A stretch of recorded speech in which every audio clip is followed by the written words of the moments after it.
Good afternoon, everyone. As we commence this very important ceremony, we remind you to turn off your mobile phones. Members of the audience are warned that today's proceedings may contain images of deceased persons. My name is Maverick Franklin. We would like to acknowledge and extend our appreciation for the Dja Dja Wurrung peoples, the traditional owners of the land that we are standing on today. Today, we pay our respects for the leaders and elders, past, present, and emerging, for they hold the memories, the traditions, the culture, and the hopes for all Dja Dja Wurrung peoples. We express our gratitude in the sharing of this land, our sorrow for the personal, spiritual, and cultural costs of that sharing, and our hope that we may walk forward together in harmony and in the spirit of healing.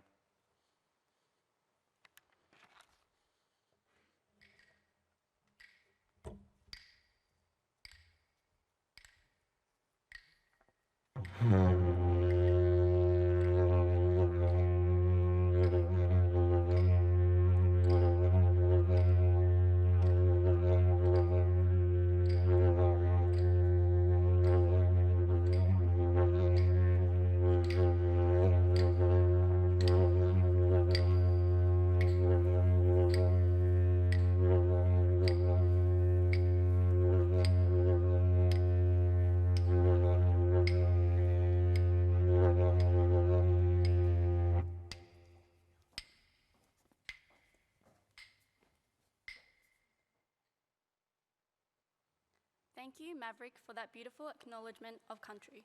And we would like to thank the First Nations people, including the flag bearers and Uncle Paul Chapman on the didgeridoo for opening the ceremony today.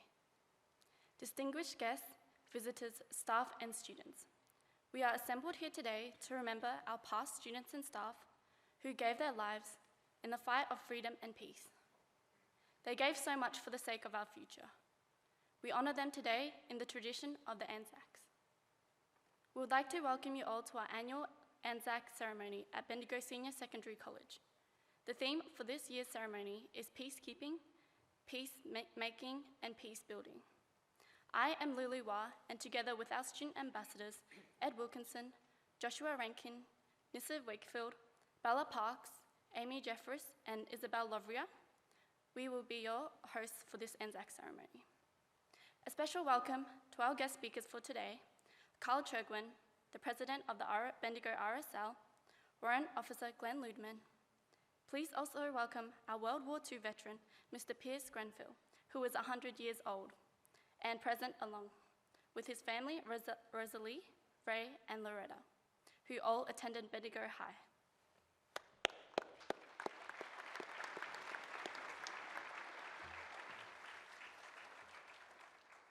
We would also like to welcome here today our current and serving and ex-service personnel.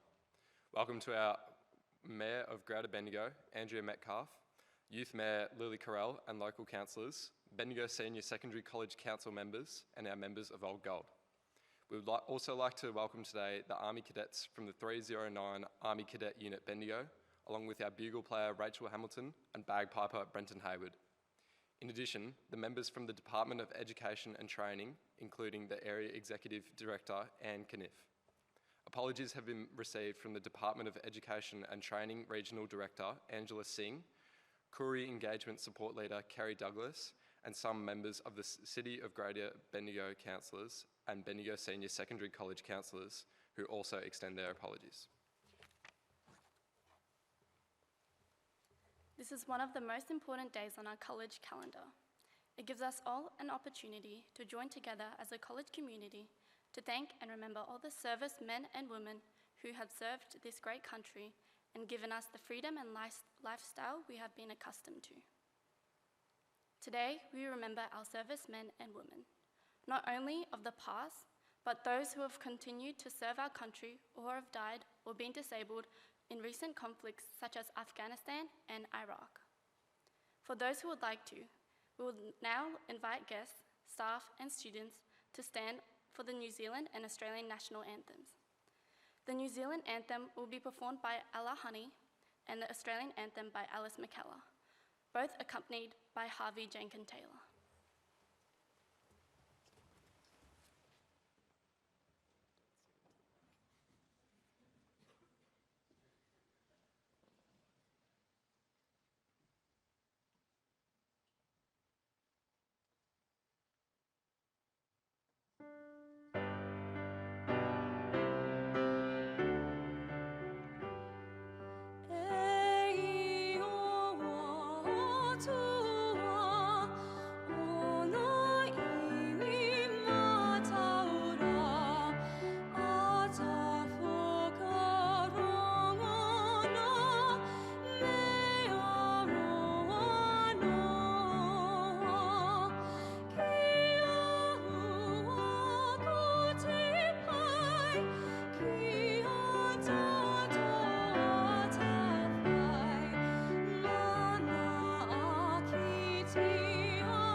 Thank you, Ella, Alice and Harvey. Please all be seated. Anzac stands for Australian and New Zealand Army Corps. So why is this day special to Australians? On the morning of the 25th of April 1915, the Anzacs set out to capture the Gallipoli Peninsula in order to open the Dardanelles waterway to the Allied navies. The objective was to capture Constantinople, which is now known as Istanbul in Turkey. The Anzacs landed on Gallipoli and met fierce resistance from the Ottoman Turkish defenders. Their plan to knock Turkey out of the war quickly became a stalemate, and the campaign dragged on for 8 months. It is for this reason that we remember the Anzacs. I would now like to invite our principal, Mr. Dale Pearce, to come forward and officially welcome and thank our guests and students. Please make him welcome.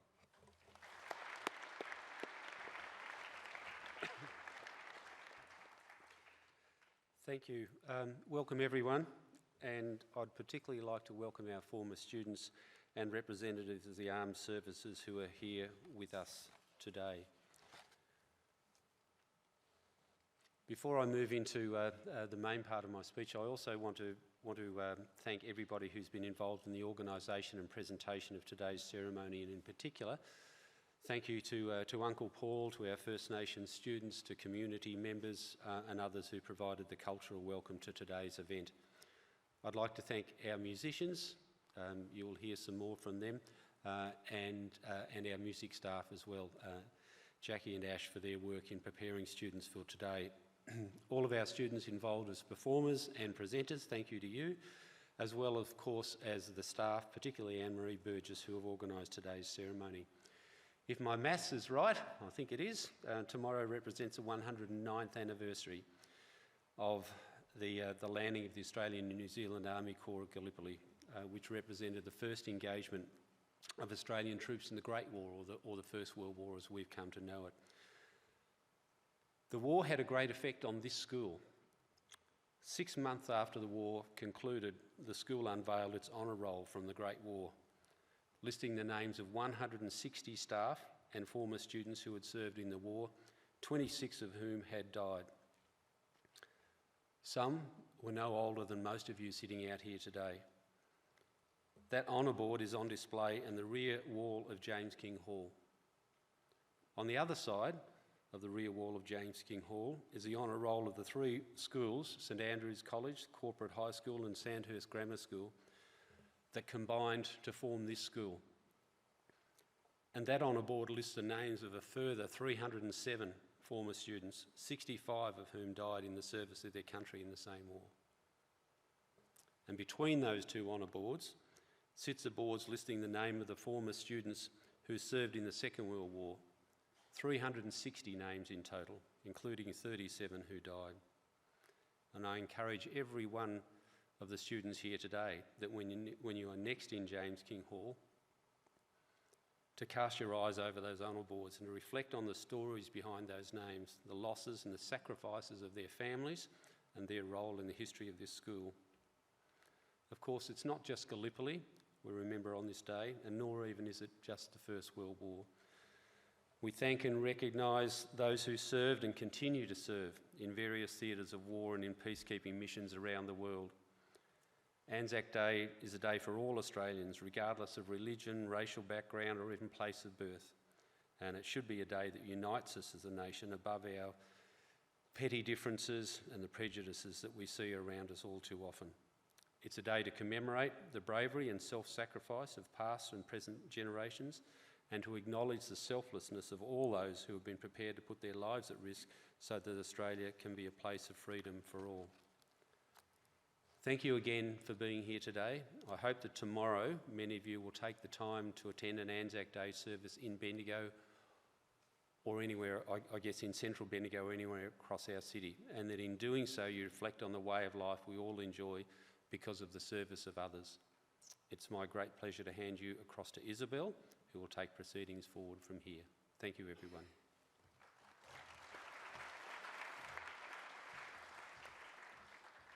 Thank you, Dale. We would now like to introduce our next musical item, In Flanders Fields. John McCrae wrote the poem In Flanders Fields, which inspired the use of the poppy as a symbol of remembrance. In the spring of 1915, shortly after losing a friend in Ypres, a Canadian doctor, Lieutenant Colonel John McRae, wrote his now famous poem after seeing poppies growing in battle-scarred fields. From 1914 to 1918, Flanders Fields was a major battle theatre on the Western Front during the First World War. 1 million soldiers from more than 50 different countries were wounded, missing, or killed in action here. Entire cities and villages were destroyed, their populations scattered across Europe and beyond. This song is based on a poem and will be sung by the students listed in your booklet, and Jackie Tolhurst will be the conductor.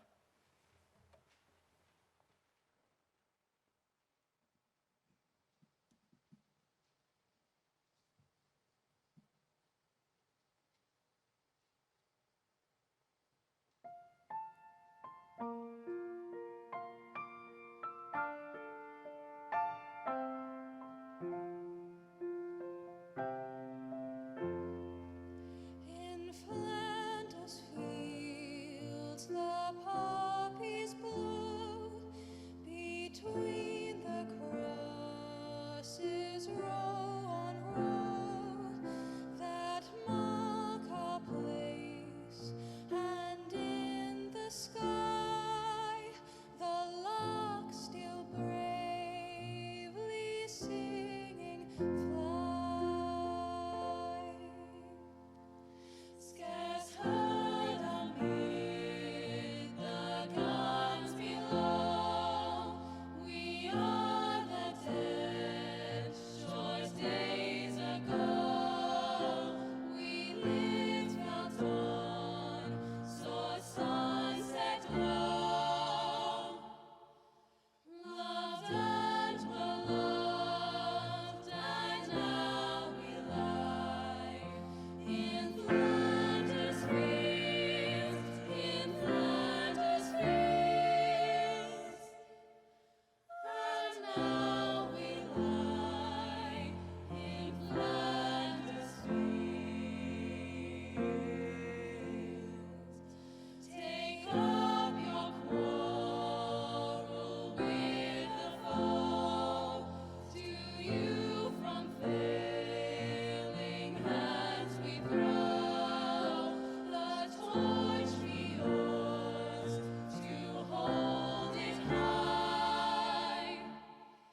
If ye break faith with us who die, we shall not sleep, though poppies grow. In Flanders fields, in Flanders fields, we shall not sleep, though poppies grow. In Flanders fields, in Flanders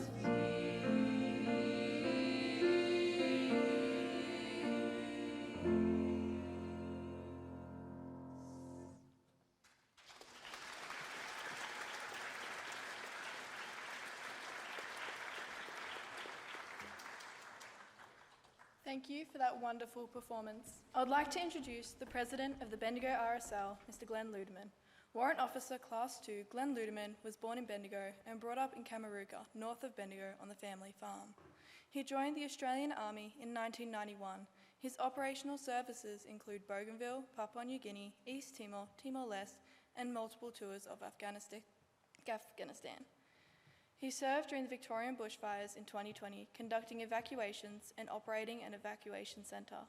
More recently, he worked during the pandemic at the State Control Centre in Melbourne, as well as supporting household engagement teams, and with the Victoria Police partnered patrols in Melbourne.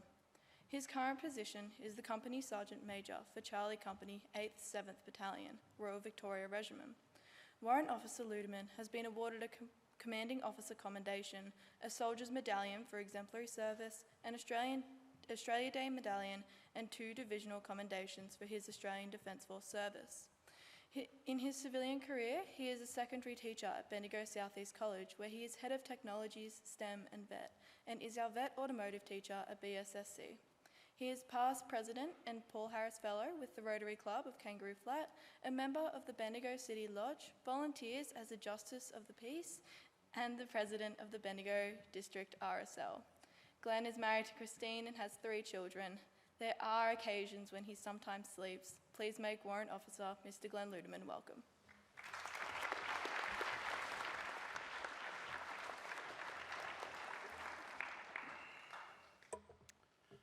Veterans, families of veterans, ladies and gentlemen, boys and girls. On Anzac Day, a very solemn occasion, we reflect to pay tribute to those that have served and those still serving. We reflect and pay tribute to the 103,021 war dead. They paid the supreme sacrifice for our nation. We commemorate their bravery, resilience and sacrifice of servicemen and women, past and present.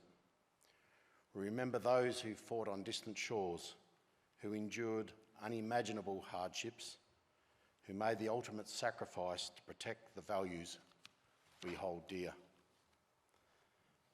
Anzac Day holds a special place in the hearts of Australians and New Zealanders, for it marks the anniversary of the landing at Gallipoli in 1915.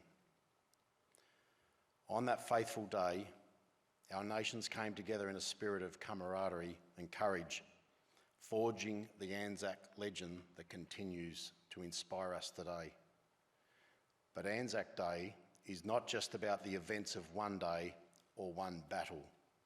It is a day to honour all who have served in the defence of our freedoms and way of life.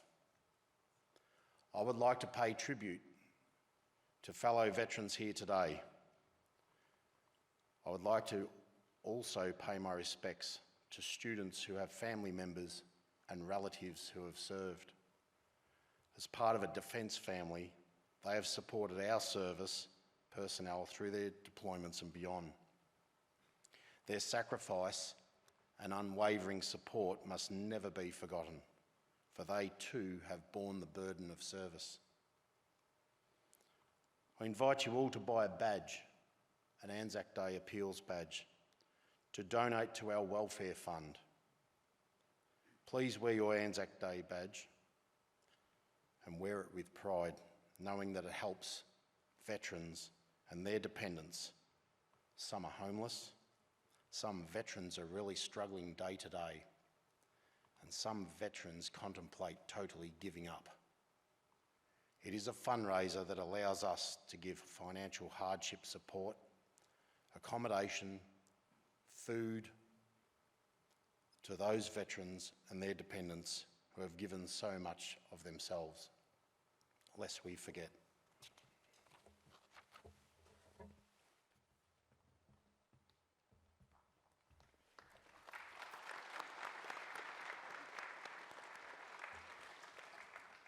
Thanks so much, Glenn, for joining us here today at this busy time of the year for you. Today's guest speaker is Carl Chergwin, whom I am very fortunate to introduce to you. Carl Chergwin, born and bred in Elmore and an alumni of both Maris Brothers Bendigo and the Bendigo College of Advanced Education before it became La Trobe Uni, joined the Army in January 1979. Commissioned as a second lieutenant from the Officer Cadet School in Portsea in December 1979, Carl served for 28 years with the Royal Australian Engineers, 21 years in the Australian Regular Army, followed by another 7 years in the Army Reserve. During his time with the Australian Army, he undertook many roles. Posted to the 20th Divisional Engineer Support Squadron in Brisbane, he served as the project officer and then a troop commander. In 1982, he moved to Wagga Wagga and served as platoon commander, 1st Recruit Training, Battalion Kapooka. This was followed by positions as training officer, then adjutant of 7th Field Engineer Regiment in Melbourne. He spent 1984 and 1985 as quartermaster, then 2IC of 21st Construction Squadron, Puckapunyal, and was then posted as the training officer, 13th Field Squadron in Perth for 18 months. In July 1988, he moved to 1st Field Squadron Sydney, firstly as the reconnaissance officer, then as the 2IC.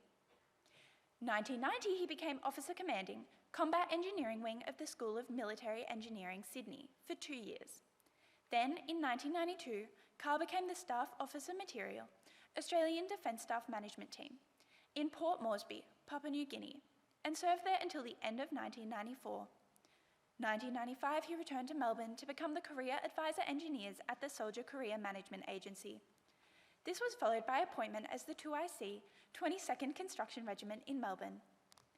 Carl also served with the 2 Australian contingents to the United Nations missions, the first in Pakistan and Afghanistan in 1989 with the United Nations Mine Clearance Training Team, based in Peshawar, and the second in 1997 with the United Nations Accelerated Demining Program, based in Maputo, Mozambique. In 1999 and early 2000, Carl took long service leave to accept a civilian position as project manager for a landmine clearance project on Kinmen Island, Taiwan. Carl transferred from the regular army in April 2000 and went on to serve another 7 years with the Army Reserve. His military qualifications include mine warfare instructor, demolition supervisor, destruction of malfunctioned explosive ordnance operator, shallow water diver, diving supervising officer, underwater demolitions operator, underwater demolitions supervisor, and paratrooper. He's currently a committee member of the Bendigo RSL with the aim of assisting veterans and their families. Carl is married to Jenny, and together they have 3 children and 4 granddaughters. He has used the skills and experience he gained in the military too, with Jenny, establish and operate CSG Demining Consultants, a specialist consulting company dealing with the management of risk from landmines and unexploded ordnance. CSG has successfully delivered more than 220 landmine and UXO-related projects in 24 countries around the world since 1999.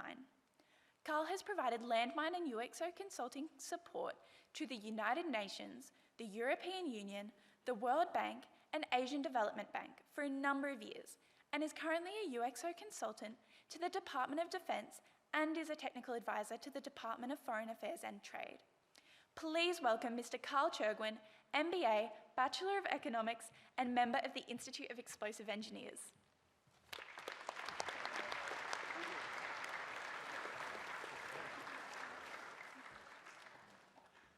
Thank you very much. That makes me feel very, very old, I must admit. And I cherish the days when I didn't need these to read the scripts.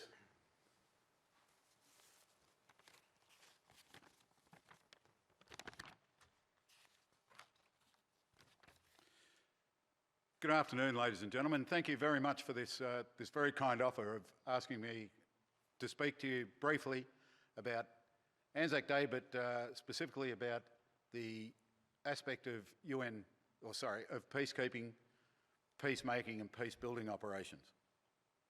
Before I start, I'll just ask a small favour. If anyone's going down to the main service at Pall Mall tomorrow, if you hear the guest speaker, which is again me, please at least pretend that this is the first time you've heard it when you're down there tomorrow. I'm the grandson of World War II soldiers who served in the Middle East and the Pacific, and one of whom went on to serve in Japan, Korea and Borneo. I'm the son of another soldier who served with the Citizen Military Forces and the Army Reserve for 35 odd years. I'm the nephew of an infantryman who served in Vietnam in 65, 66. And I'm the very, very proud father of a currently serving Armoured Corps Major who served in Iraq. As you've heard, I joined the regular Army and served in the Army Reserve, regular Army and the Army Reserve from 79 through to 2008. It was a slightly different time. I'm from a generation of service women and service men that served in that 25 to 30 year period where there was really very few deployments. And certainly not on the scale of East Timor, Afghanistan and Iraq of the 2000s. Somebody going to New Zealand for an exercise for 2 weeks was pretty big news. So you can imagine being chosen to go on a UN deployment, a peacekeeping deployment, was a very big deal. I got to serve with, as you heard, with 2 United Nations missions, both of them with the objective of dealing with the contamination from landmines and unexploded ordnance and the resultant casualties and deaths that caused. As you also heard, I also was fortunate enough to spend 3 years in Papua New Guinea. Going back to the peace, and I'll use the term peace operations interchangeably, it's worth noting that peace operations can actually range, as we've said, they range from peacemaking to peacekeeping to peace building. And they can range from projecting force to stop an ongoing conflict, to observing and patrolling to make sure that any fighting doesn't resume, or to providing services and support to the nations that are trying to rebuild so that people can get back to their normal lives. Since 1947, when the very, very first United Nations peacekeeping mission was mounted in what was then Netherlands East Indies, is now Indonesia, and to which Australia sent a contingent, Australia has actively supported at least 62 missions, such missions. The actual number varies, depends on which source you quote or which source you read, but it's at least 62. Obviously, individual operations can and do vary widely in structure, in the composition, in their objective and their duration. Those with which Australia has been involved have ranged from large, well-publicised missions such as East Timor, Namibia and Cambodia, in which hundreds and often thousands of Australians were involved at any given time, down to the smaller, less well-known ones that I was involved in, which might comprise only a couple of people at a time, and which in totality there's probably only been 30 people been involved over the life of the mission. They've varied from operations in which the Australian forces were quite heavily armed to those where the peacekeepers or the observers were completely unarmed and relying on their negotiation skills and boyish charm and good looks to get them through dealing with some fairly hostile people. They've also varied from the deserts of the Middle East and Afghanistan and Pakistan through the jungles and the paddy fields and the islands of the Southeast Asia and the Pacific and onto the savannas of Africa. Peace operations, in whatever form they are very complex environments. There's no clear cut, these are the good guys, these are the bad guys. Peacekeepers must be very flexible and must be adaptable enough to very quickly respond to rapidly changing and often extremely dangerous situations. They must also be able to recognise, or at least recognise, the perspective of all the parties involved, no matter how diametrically opposed they may be, and work with them to achieve the best possible outcomes for all parties. And often, especially for smaller missions, the peacekeeper needs to be, and particularly those that don't have access to ready communications back to their headquarters or to Australia, the peacekeepers must be prepared to think quickly, to act decisively, and be prepared to back their decisions. But whatever the nature and their size, all these peace operations have one thing in common. Their objective was, and still is, to create an environment and a mindset in which the killing stops and local people have the opportunity to live their lives to their fullest potential. Unlike warfighting, peace operations differ. Warfighting aims to achieve a positive outcome through negative means, either destroying the enemy or their assets or what have you, or their ability to continue the conflict. Peace operations, on the other hand, aim to achieve positive outcomes, but through positive means, by enabling people to regain a normalcy of life through safety, education, food security, and healthcare. Excuse me. As I said, I was fortunate enough to serve on 2 deployments. The first, in 1989, we deployed, it was a 9-person team. We were first notified we got 6 days' notice to deploy to Pakistan. I had been away for 2 months on exercise. When I got home that night, one Saturday night, there was a signal waiting for me telling me that I was part of the team to deploy. As you can imagine, my wife and 6-month-old child were not particularly impressed on receiving the news because nobody could tell us whether we were going for 3 months or 12 months, where we were going in Pakistan, whether we were living in refugee camps or whether we were living in standalone accommodation, etc. So it was pretty much up in the air. But anyway, get there as we did. Arrived in Peshawar. We were charged with training Afghan refugees, of which there were about 1 million in Peshawar now, in very, very rudimentary mine clearance so that they could return across the border back to their villages and observe and deal with any mines that may be present at their water points or their mosques or at key parts in their village. The communications between contingents, there were 8, I think, contingents of various national contingents in this program, or the mine clearance training team. Communications between the contingents and our headquarters in Peshawar was by word of mouth. There were no phones, there were no radios.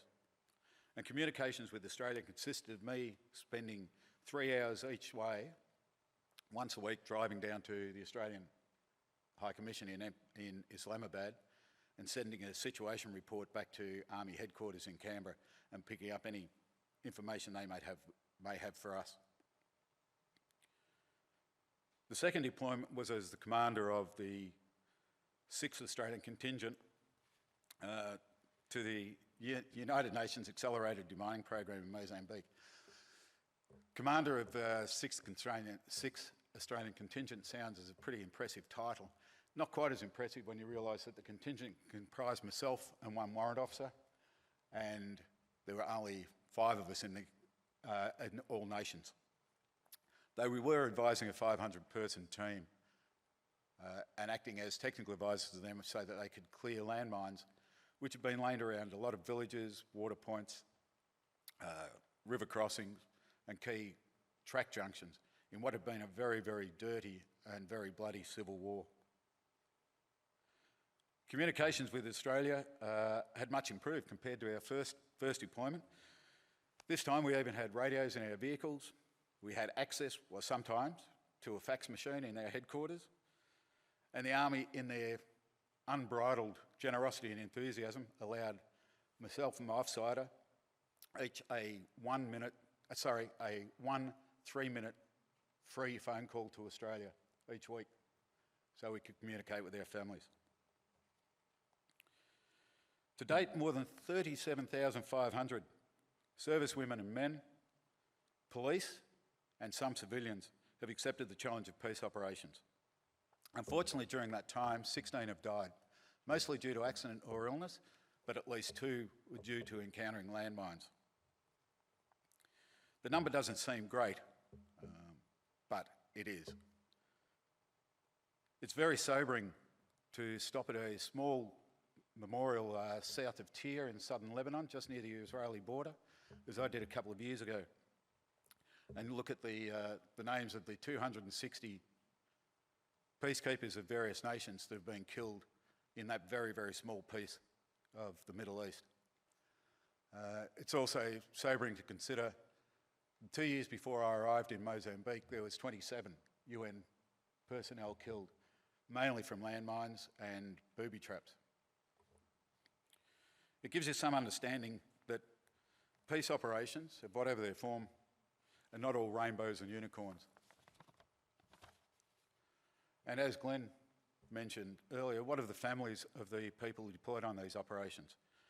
Whilst it's obviously not war fighting, and they can take some solace in that, they still have the stress and uncertainty of knowing that their loved one is serving in what is currently not a very nice part of the world and is facing all the physical and psychological risk that entails. Australia presently has about 40 men and women deployed to peace operations around the world. Given the increasing tensions in the world, let's sincerely hope that it is only these type of deployments that Australian troops need to do in the future. In finishing off, I'd just like to pay tribute to all those who have served, those who are currently serving, and importantly, those who will need to take up the burden as we strive to make the world a better place. Thank you very much for your time.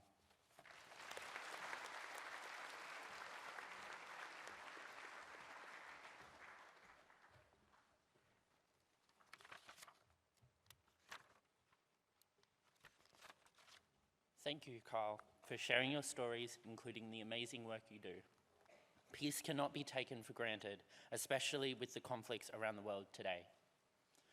We would now like to introduce the students who will be performing the next musical item, the Anzac, which is a song written by Adam Brand.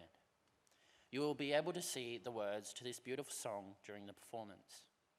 We have Josh Russell on vocals with Harvey Jenkins Taylor playing the piano. Harley Brewell will be on the bass and also backing vocals. Jim Turpey is on guitar and Jacoby Ardor playing the drums. Please make them welcome.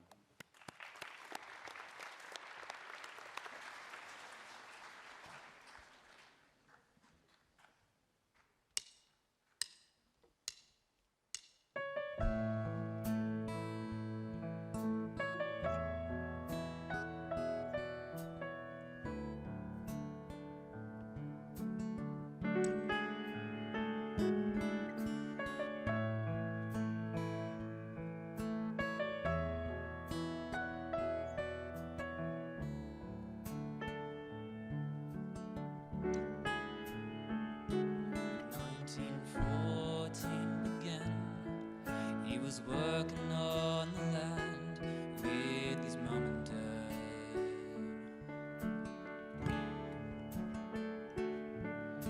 He left behind his girl, joined up to see the world.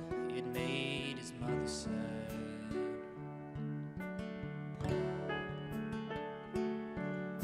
He made it through the war, came back to town to help his father work the fields and rebuild his life somehow. And everybody called him the Anzac. That's still what they call him now.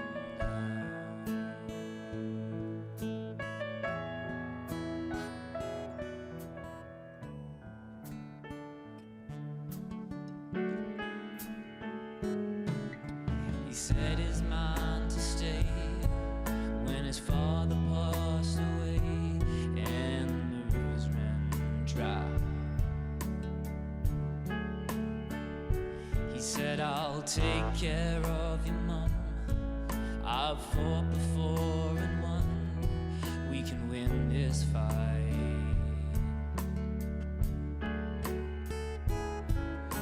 And all alone he'd work all day until he dropped, until the place got back to best. He didn't stop. And there were times he thought he'd been forgotten, but every night at 6 o'clock they'd stand for that man they call the Anzac, and those who gave their lives for us. They'd stand for that man they call the Anzac, fighting for the land he loved.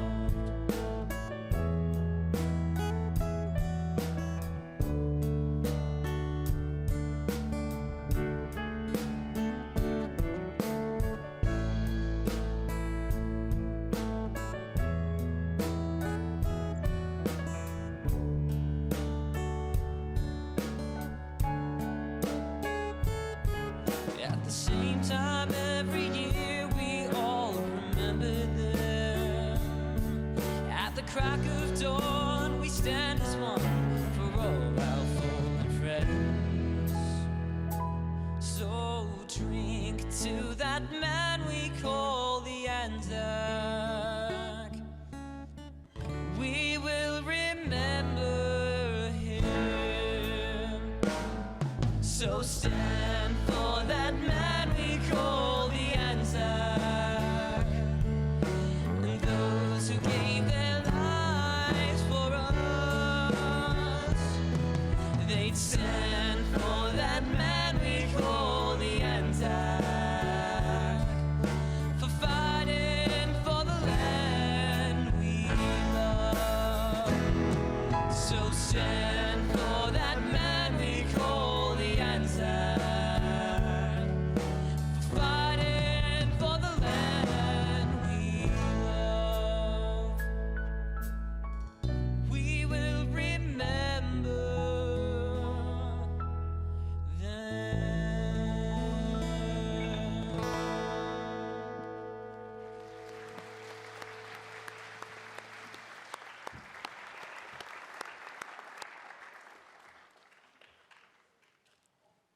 Thank you for that beautiful rendition of the Anzac. We will shortly ask you to stand whilst the ode is recited. The ode is the fourth verse of Lawrence Binyon's poem, For the Fallen, and is traditionally included in Anzac services. The words, "lest we forget," are not part of the poem, but rather a response to the beautiful, thought-provoking words. When you hear the words, "we will remember them," please respond with, "lest we forget."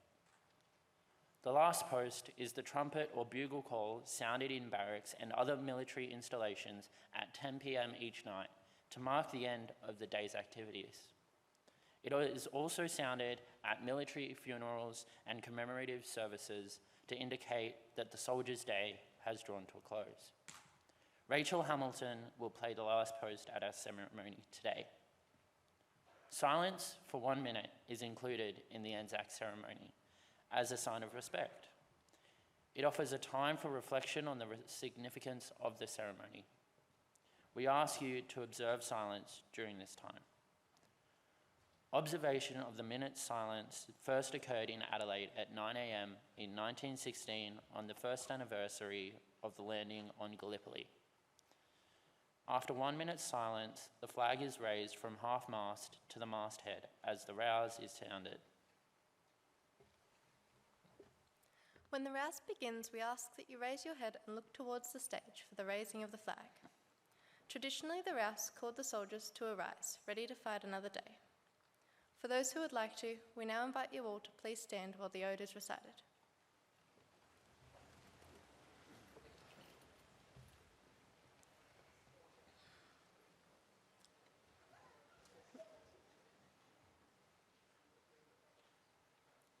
They shall grow not old, as we that are left grow old.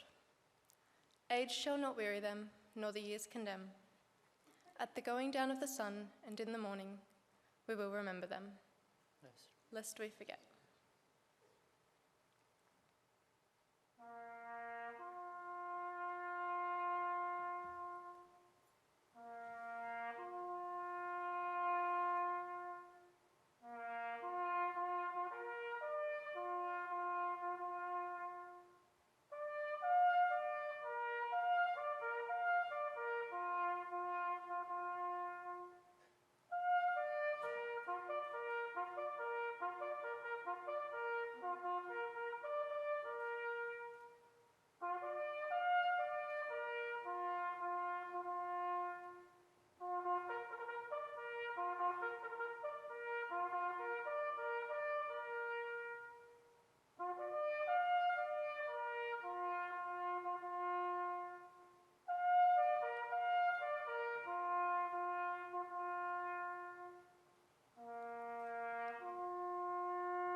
Thank you, Rachel. Could you all now please be seated?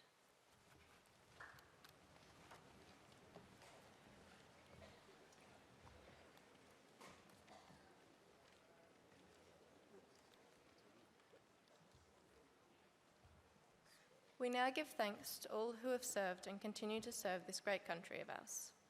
We are particularly thankful for the enduring spirit of Anzacs that continues today in times of hardship, such as droughts, cyclones, floods, and bushfires. Today, as we stand, safe and free, clothed with the privileges and rights of free citizens, we give thanks and we remember the Anzacs who gave so much. We also remember those students and staff who once attended Bendigo High School and who sacrificed their lives for our freedom. We give thanks, we honour them, and we will not forget.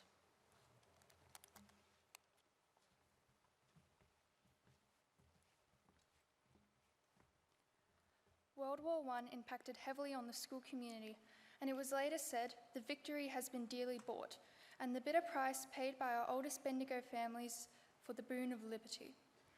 We lost a large number of men and women from Bendigo in World War I and again in World War II.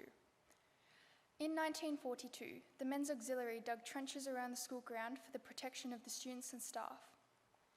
Mr. F. Smith, Bendigo High headmaster in 1945, said, "The school's loss is a nation's loss, for these young men who have given all had so much to give." In 1956, they began construction of the memorial steps. We traditionally lead a ceremonial walk up the memorial steps at the front of the school. The memorial steps were dedicated in 1957 as a memorial to those members of the school who served and suffered that our way of life might be preserved.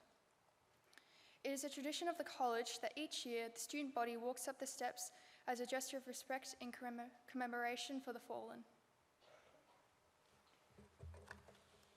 The plaque at the bottom of the step reads, "This memorial is erected to remind all who have passed this way of those who have served and suffered that our way of life might be preserved." If you have not already today, please consider this when you next walk up the front steps of our college. We will shortly invite the student body and staff to join the Vice President of the RSL, Warrant Officer Glenn Ludman, Bendigo Senior Secondary College Principal Dale Pearce, and Carl Chogwin in the ceremonial walk to the grass area of the plaza.